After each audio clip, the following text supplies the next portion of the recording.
Bonjour, aujourd'hui je vais vous présenter le Xiaomi Laser Projector 3. C'est un projecteur triple laser qui coûte environ 800 € au moment de faire cette vidéo-là. N'oubliez pas d'aller voir en description sur mon blog s'il n'y a pas une réduction avant d'acheter, ça pourrait vous faire gagner un peu d'argent.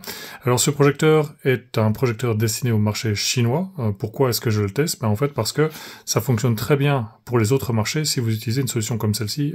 Bon, ici c'est une Google Chromecast TV. Si vous avez autre chose, ça marche très bien aussi. Vous branchez ça en HDMI et vous avez un projecteur qui fonctionne avec vos contenus locaux et dans votre langue pour un prix tout à fait compétitif. Alors on va voir ce que ça donne avec mon protocole de test habituel. Je n'avais plus testé de projecteur de cette marque depuis quelques temps, et en fait les précédents étaient des projecteurs d'entrée de gamme avec une finition plastique blanche ici. En fait, même si on est encore sur du plastique, on a une finition d'aspect métallique qui donne l'impression que ce projecteur est un peu plus premium que les modèles précédents. Et je trouve ça assez réussi, même si, bon, au final, ça reste du plastique, mais ça ne change rien évidemment aux qualités optiques du projecteur. Xiaomi a cédé à la tentation qui est à la mode aujourd'hui de faire des projecteurs qualifiés lifestyle avec une bascule. Donc vous pouvez orienter le projecteur vers le haut de cette façon-ci avec une projection parfaite pour le plafond perpendiculaire ici, mais vous pouvez aller un peu plus loin si vous avez un plafond mansardé. Vous avez l'effet dans l'autre sens également aussi pour pouvoir placer le projecteur sur une armoire en hauteur. Alors tout ça c'est très bien, mais il ne faut pas oublier que il n'y a pas de lens shift ou de mécanique qui permet de corriger l'image comme ça. Donc si vous orientez le projecteur de cette façon-là et que l'écran est droit comme un mur, en fait, vous allez avoir une déformation un peu comme un générique Star Wars que vous allez devoir corriger avec la correction en trapèze. Ça fonctionne très bien, mais comme je le dis toujours dans mes vidéos, essayez de limiter ce genre d'utilisation parce que vous allez créer des bords gris tout autour de l'image et si vous avez un redimensionnement important, la qualité d'image va aussi être affectée. Derrière le bloc optique, on retrouve une puce DMD 047. C'est une puce très couramment utilisée dans d'autres marques de projecteurs.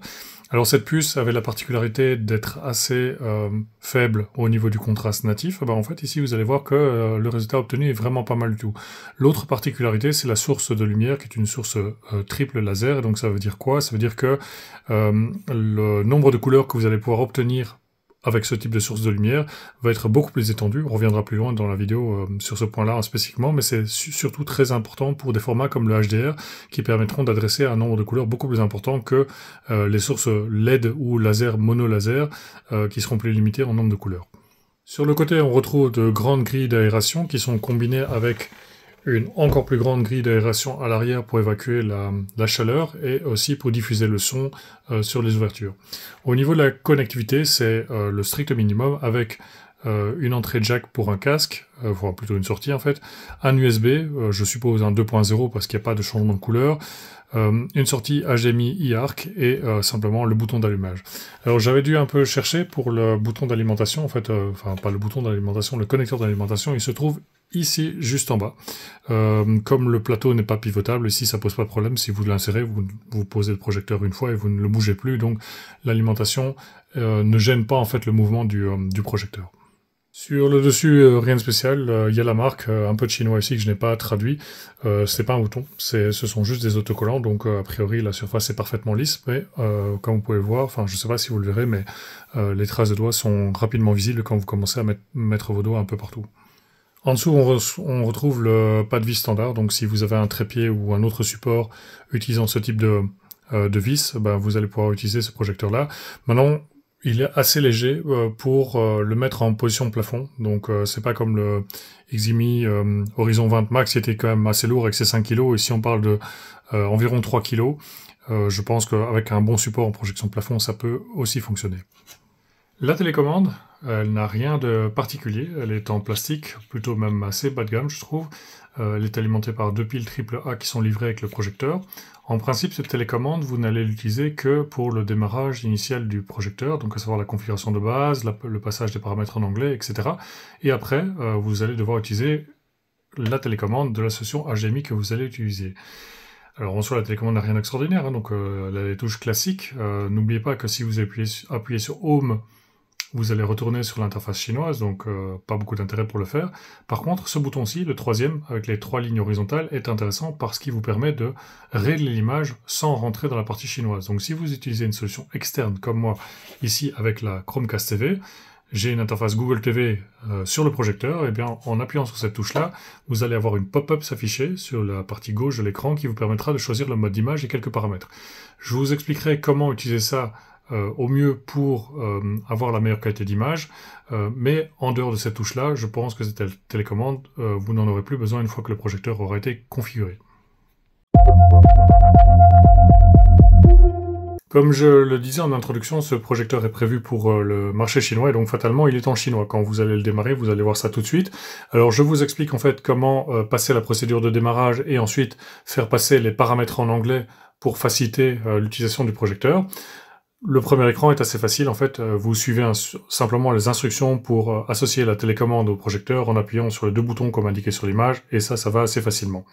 Ensuite, vous avez l'écran de sélection du Wi-Fi.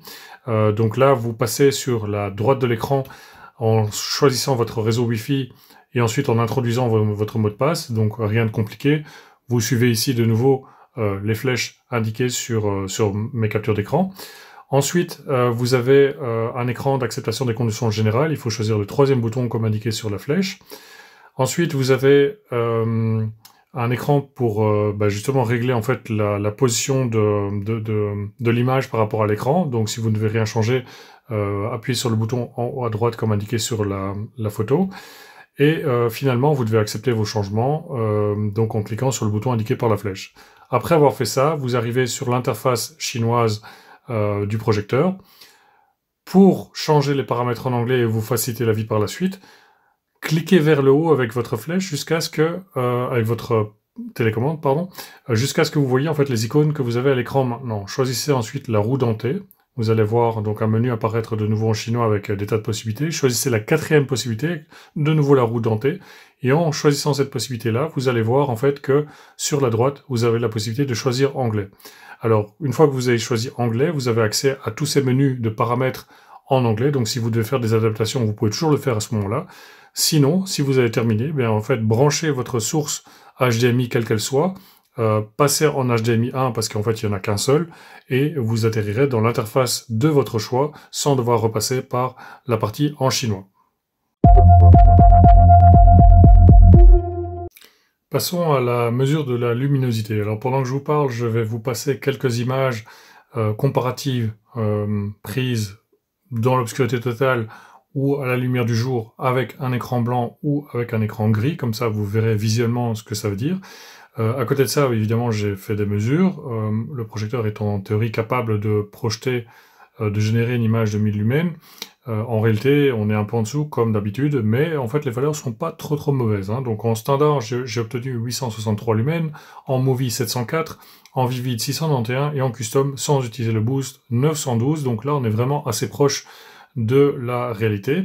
Alors, ces valeurs ne suffisent pas pour pouvoir utiliser ce projecteur à la lumière du jour. Ça ne veut pas dire que cette image ne sera pas visible, elle sera visible, mais sera dénuée de contraste. Donc les noirs deviendront de plus en plus gris et les couleurs de plus en plus fades. Après, évidemment, si vous regardez des choses qui n'ont pas beaucoup d'importance d'un point de vue colorimétrie, vous pourriez utiliser ce projecteur dans une pièce éclairée. Alors, ce qu'il faut savoir en termes de taille d'écran, avec ce type de luminosité-là, donc si vous prenez le mode Movie, par exemple, avec les 700 lumens, vous allez pouvoir projeter une image d'environ 95 pouces pour rester dans les normes. Si vous choisissez le mode standard, vous allez pouvoir étendre l'image jusqu'à 105 pouces, plus ou moins. Je reviendrai sur le choix d'écran un peu plus loin dans la vidéo. Alors, ce projecteur a un taux de contraste de 1600 pour 1, en théorie, c'est ce que le constructeur annonce, et on va voir en fait qu'en réalité c'est même un peu mieux. Donc je vous montre l'image habituelle prise du film Batman, avec une comparaison jour et nuit. Donc dans l'obscurité totale, le contraste est quand même assez bon, parce qu'on distingue assez bien les détails de la scène. Par contre, si vous allumez les lumières, ou si vous êtes en condition de jour, c'est là où ce que j'expliquais dans le chapitre sur la luminosité se voit très fort. Les scènes sombres sont vraiment beaucoup plus difficile à regarder. Bon, ça c'est pour la partie visuelle. Au niveau des chiffres, ce que j'obtiens est assez surprenant, mais plutôt positif. Donc j'ai obtenu un contraste de 1640 pour 1 en mode vivid, donc ça c'est déjà supérieur au contraste théorique annoncé. J'ai obtenu un contraste de 1890 pour 1 en mode standard, et même au-dessus de 1900 pour 1 en mode custom. Donc c'est vraiment très bon, parce que c'est un contraste natif. Il n'y a pas de contraste dynamique ni d'artifice quelconque, c'est vraiment le contraste pur de ce projecteur-là. Et ceci, dans cette gamme de prix-là, c'est vraiment un point fort de ce projecteur. Passons maintenant à la mesure de la fidélité des couleurs, qu'on appelle aussi la colorimétrie. Ça se mesure avec une unité de mesure appelée le ΔE, et le ΔE doit être idéalement inférieur à 3 pour considérer qu'une couleur soit correcte. À gauche, je vous passe une vidéo en configuration standard, à droite, avec la configuration custom, où j'ai modifié les paramètres pour obtenir une meilleure colorimétrie. Si vous regardez cette vidéo sur un écran de téléphone, vous n'allez sans doute pas voir une grande différence. Pourtant, il y a de grosses différences. L'image de gauche est trop froide, ça veut dire par exemple que le bleu va tendre vers le mauve, le blanc va tendre vers le bleu, alors qu'à droite, avec mes réglages, les couleurs sont beaucoup plus proches de la norme. Je vous montre ce que ça donne avec des couleurs isolées, ça sera plus facile à expliquer comme ça. Le R correspond à la couleur de référence, le M correspond à la couleur mesurée avec mon spectroradiomètre. Si je prends la configuration standard, je vois que toutes les couleurs dévient assez fortement. Regardez par exemple le cyan ou le magenta, je pense que même avec un téléphone, vous allez percevoir les écarts. Si je prends maintenant ma configuration, on voit que le blanc est parfait, avec un ΔE inférieur à 1. Les autres couleurs ne sont pas encore au niveau où elles devraient être, mais on s'en rapproche quand même assez fortement. Ici par contre, je pense que la plupart d'entre vous ne vont même plus voir les différences entre les couleurs mesurées et les couleurs de référence, et je dirais, vous avez raison. Pourquoi? En fait, les couleurs mesurées sont très proches de la référence d'un point de vue visuel, mais ce qui les fait dévier au niveau du ΔE, c'est la saturation. Toutes les couleurs sont trop saturées, ce qui aboutit à une image éclatante qui va vraiment flatter votre rétine, et je suis sûr que pas mal d'entre vous vont trouver ça joli. C'est juste que, d'un point de vue purement technique, la colorimétrie n'est pas là où elle devrait être. Je peux malheureusement pas faire mieux avec ce projecteur parce que il n'y a tout simplement pas de réglage qui me permette de le faire. Alors vous allez obtenir au final une image éclatante, mais pas correcte d'un point de vue technique. Si vous voulez les paramètres que j'ai utilisés, je les partage dans mon blog, dans la description. Passons maintenant rapidement sur le HDR. Pour pouvoir offrir un rendu correct en HDR, il faut que le projecteur soit capable de restituer un maximum de couleurs. Ce projecteur a heureusement une couverture de couleurs très large. Elle est même proche du REC 2020, ce qui est assez rare dans cette gamme de prix-là. Par contre, pour les réglages, c'est la même chose que pour les couleurs. Il n'y a pas de réglage pour le HDR, donc tout est automatique, et je peux donc pas améliorer la qualité d'image, mais bon, la qualité d'image de base est quand même plutôt pas mal. Pour évaluer la netteté de l'image, j'utilise des grilles en fait avec des lignes verticales et horizontales séparées de 1 pixel. Ce que je vois, c'est que en fait la précision de l'image est bonne parce qu'on voit très nettement la séparation entre les lignes, que ce soit au centre de l'écran ou en périphérie, donc à ce niveau-là c'est très bien. La teinte un peu rougeâtre provient non pas du projecteur mais de l'incapacité de mon téléphone à filmer une image triple laser, donc pour ça aucun problème. Ce que j'ai remarqué par contre, c'est que l'écart entre les pixels semble un peu plus important que ce que j'ai l'habitude de voir dans ce type de projecteur. Ce qui me laissait penser que c'était pas une puce d'AMD 047 dans le projecteur, mais le constructeur m'a confirmé que c'était bien le cas. Donc pour une raison ou une autre, l'écart des pixels est un peu plus important sur ce projecteur-là. Alors ça veut dire quoi? Ça veut dire que si vous utilisez le projecteur sur une image de très grande taille, donc au-delà des 100 pouces, comme c'est mon cas ici, vous allez commencer à avoir des écarts entre les pixels. Maintenant, si vous restez dans ces zones-là, 100 pouces voire moins, il n'y aura aucun problème. Ce projecteur est équipé d'une compensation de mouvement qui permet d'éviter les saccades dans les mouvements latéraux rapides. C'est juste que le réglage de cette compensation se trouve dans la partie chinoise du projecteur. Donc quand vous faites la configuration de base, comme je vous l'ai expliqué dans la vidéo, vous passez en anglais. Pendant que vous êtes là, mettez le MEMC sur le niveau moyen, je pense qu'il est par défaut d'ailleurs sur le niveau moyen, et n'y touchez plus, parce qu'en fait avec le niveau moyen ça fonctionne très bien comme ça, et vous ne devez plus revenir dans la partie chinoise pour changer ce paramètre. J'ai testé la qualité audio avec ma bande son habituelle qui dure 3 minutes, donc les 3 minutes suivantes seront composées de plusieurs extraits libres de droit avec des styles assez différents pour vous donner une idée du rendu sonore de ce projecteur-là, j'ai été assez positivement surpris. Bon, le projecteur est équipé de 2 enceintes de 8 watts, donc c'est pas quelque chose qui cogne très très fort, mais la qualité elle est quand même vraiment pas mal, et je trouve même que la qualité est tout à fait équivalente à ce que X-Gimme fait dans une gamme de prix équivalente avec des enceintes Harman Kardon. Il manque juste peut-être un peu de profondeur dans les sons graves, mais en tout cas les aigus sont très bien restitués, et je vous laisse écouter ça pour que vous puissiez vous faire une opinion par vous-même.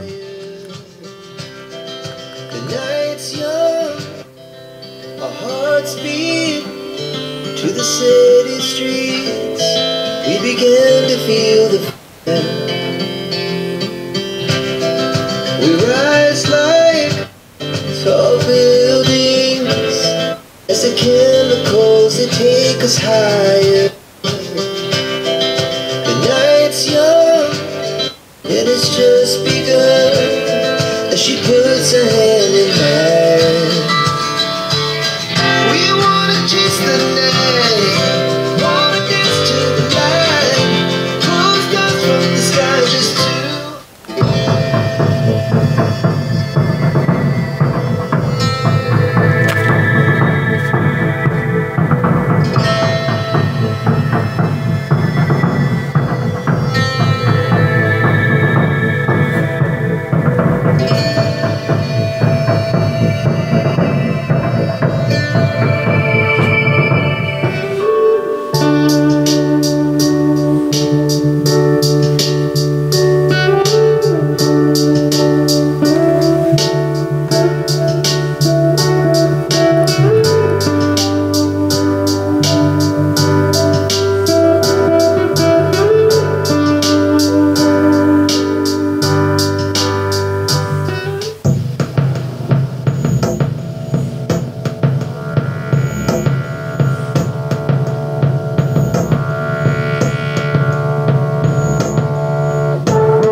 What did happen to the last 10? I ran away with my life, fast forward, never turn back again.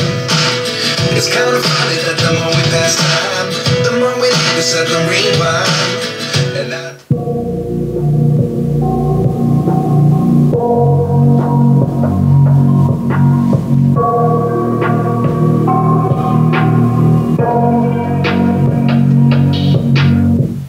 I got nightmares in my head, I fear that the thoughts build up until I can't hear, that my mind fills up into a creature, and it haunts me somewhere much deeper. Anxiety, filling up every space, no privacy, and silently, it could build and build until you finally see, whoa, it's taking over, damn no closure, moving closer, no exposure, I just wanna be alone.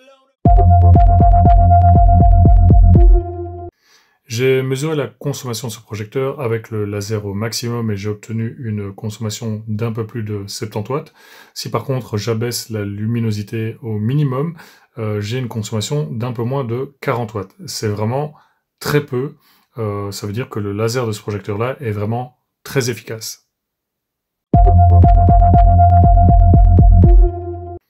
J'ai mesuré le bruit de fonctionnement de ce projecteur pour arriver à la conclusion qu'il n'émet en fait pas de bruit, ou très très peu. C'est un projecteur excessivement discret, donc même en collant le décibelmètre sur la paroi avant du projecteur, le décibelmètre ne réagit pas, ce qui indique un bruit de fonctionnement inférieur à 40 décibels.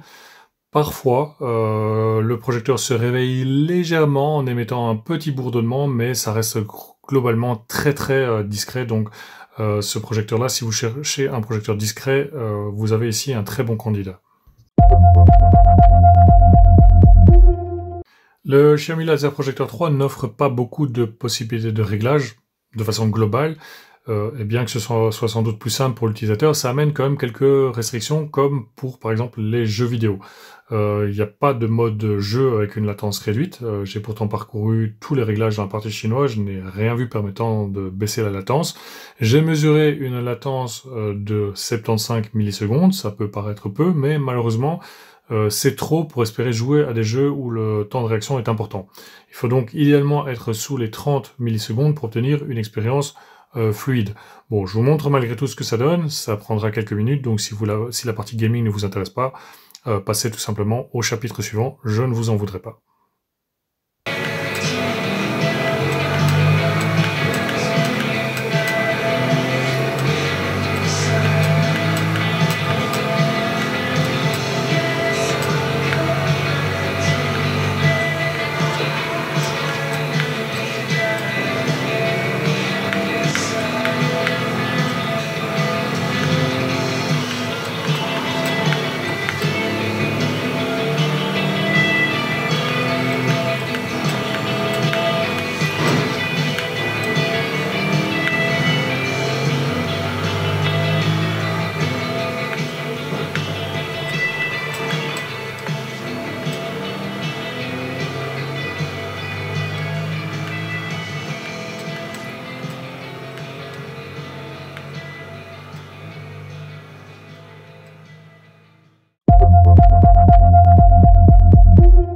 Quel écran devez-vous choisir pour ce projecteur? Alors pendant que je vous parle, je vous montrerai quelques images comparatives prises avec les différents écrans que j'ai à ma disposition.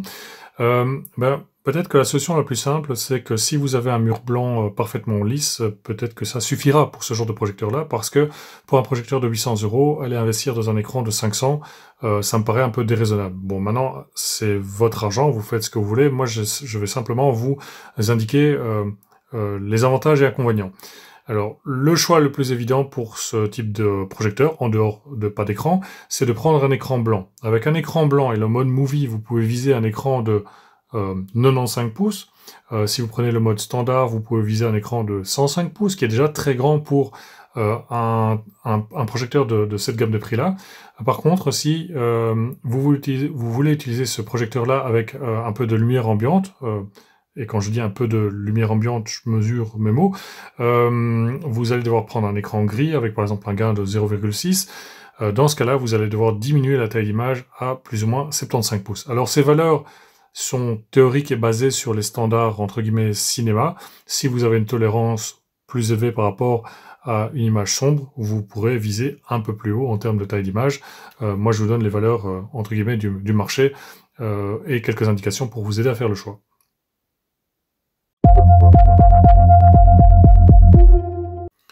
L'utilisation d'une source de lumière laser a comme conséquence parfois l'apparition d'une espèce de fourmillement dans l'image. On appelle ça le speckle. Et en français, en beau français, ça s'appelle la tavelure, mais bon, je pense que speckle, c'est plus facile à expliquer. Mais en fait, la bonne nouvelle, c'est qu'il n'y en a pas sur ce projecteur-là, ou alors elle est très bien cachée, parce que j'ai testé ce projecteur sur plusieurs écrans et je n'ai pas vu de speckle. Donc si vous regardez sur l'image ici où je zoome, les zones uniformes devraient fourmiller de grains avec du speckle, il n'y en a pas. Donc c'est plutôt une bonne nouvelle, ce projecteur maîtrise très très bien cette partie-là.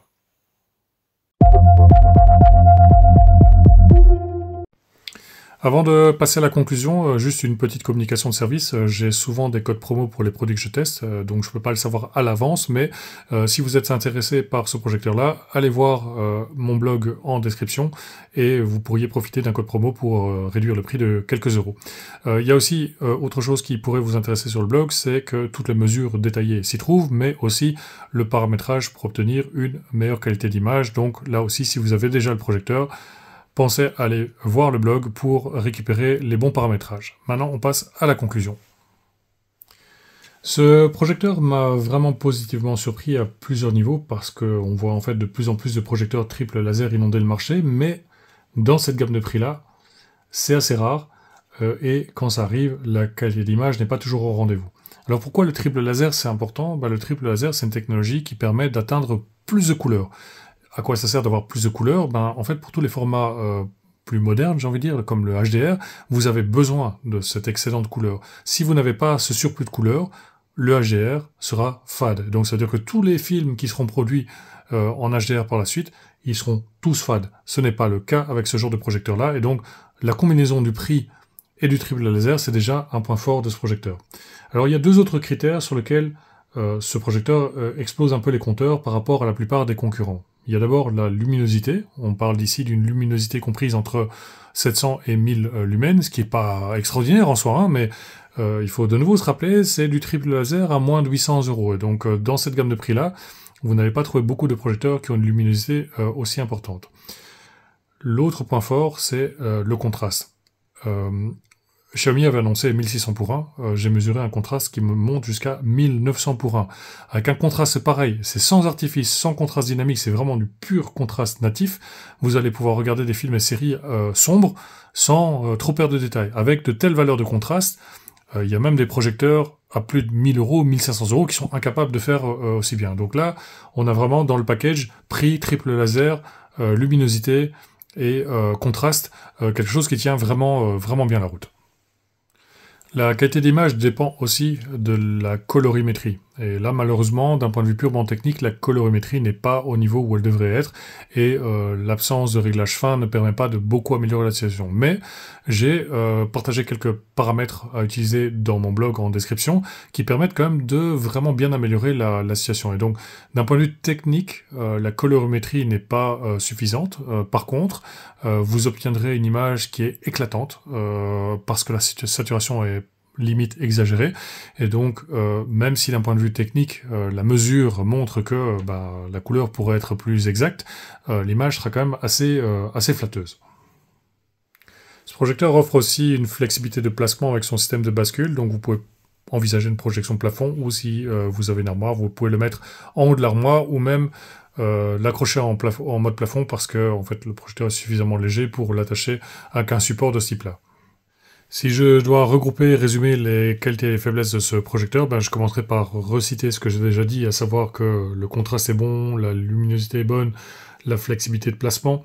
La qualité du son m'a beaucoup surprise, positivement évidemment. Je ne m'attendais pas à retrouver un son aussi bon avec ce projecteur-là, et c'est surtout dans les aigus, où je trouve que le son est vraiment très fin. C'est vraiment du même niveau que ce X-Gimi peut faire avec la gamme Mogo et les enceintes Harman Kardon, c'est du même niveau. Il est très peu bruyant, même quand la ventilation s'active, je trouve que ça reste très très discret. Il a un mécanisme de compensation des mouvements qui permet d'éviter les saccades, et finalement il a un niveau de consommation assez bas, donc par rapport à la luminosité, c'est un projecteur qui ne consomme vraiment pas grand chose, donc ce qui est un point positif. Alors dans les faiblesses, la faiblesse la plus évidente, c'est le fait qu'il soit en chinois, mais c'est une faiblesse qu'on peut contourner, donc comme je l'expliquais dans la vidéo, si vous utilisez une solution en HDMI et que vous passez les paramètres en anglais comme je l'expliquais dans la vidéo aussi, en fait la partie chinoise, vous allez la voir une fois au démarrage, et puis après plus du tout, donc c'est pas réellement un problème. L'autre point faible pour moi en tout cas, c'est l'absence de réglage fin pour la qualité d'image. Il y a des réglages, hein, c'est pas ça le problème, mais on ne sait pas aller aussi loin qu'avec d'autres projecteurs triple laser. Le dernier point faible pour moi, c'est la latence, qui concernera uniquement les gamers, donc avec une latence de 75 millisecondes. Bon, vous pourrez jouer à des jeux pour lesquels il n'y a pas un temps de réaction rapide qui est nécessaire, mais si vous êtes vraiment dans de la performance, c'est pas vraiment le projecteur qu'il vous faut. Alors voilà, pour conclure, ce projecteur a vraiment une raison d'être dans cette gamme de prix-là. S'il avait coûté 1000 € de plus, j'aurais eu une conclusion complètement différente, mais ici, la combinaison prix, contraste, luminosité, qualité d'image, etc., c'est un bon équilibre. Donc si vous voulez en profiter, n'oubliez pas d'aller voir s'il y a un code promo en description. Merci d'avoir regardé la vidéo jusqu'au bout. Si vous avez des questions, posez-les en commentaire, et moi je vous dis à bientôt pour un autre test.